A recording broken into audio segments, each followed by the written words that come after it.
Good morning to the supervisor of the utility company. Thank you for asking for my advice on the decision that you have to make about the new truck. So I've prepared a number of slides for us to look at today.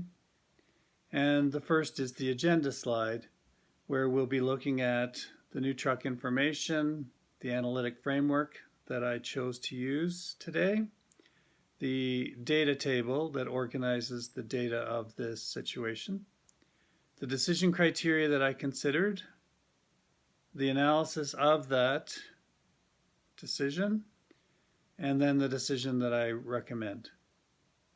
And then we'll have time for any questions that you might have.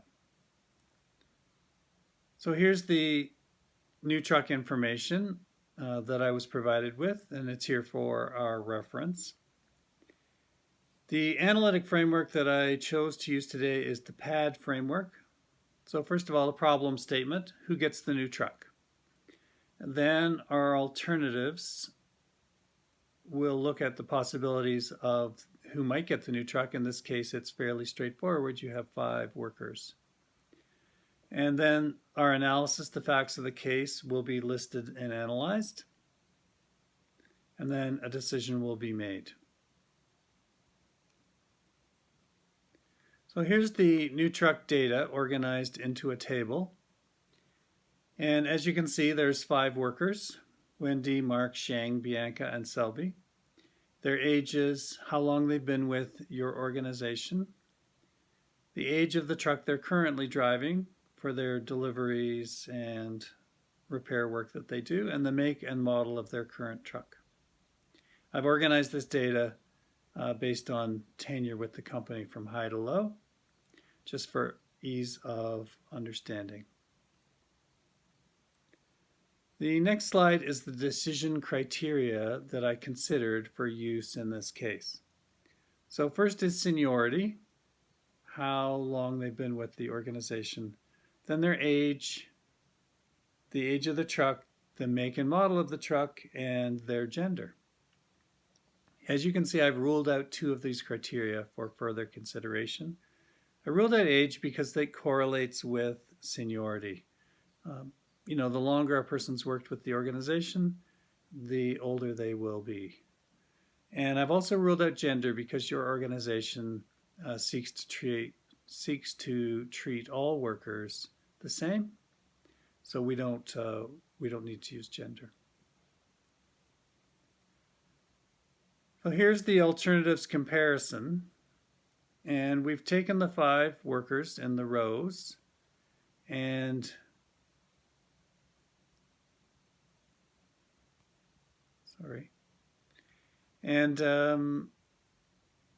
first of all, I've looked at seniority and put a plus in that means the worker should get the new truck, if the worker is more seniority, has more seniority, and a minus if the worker has less seniority.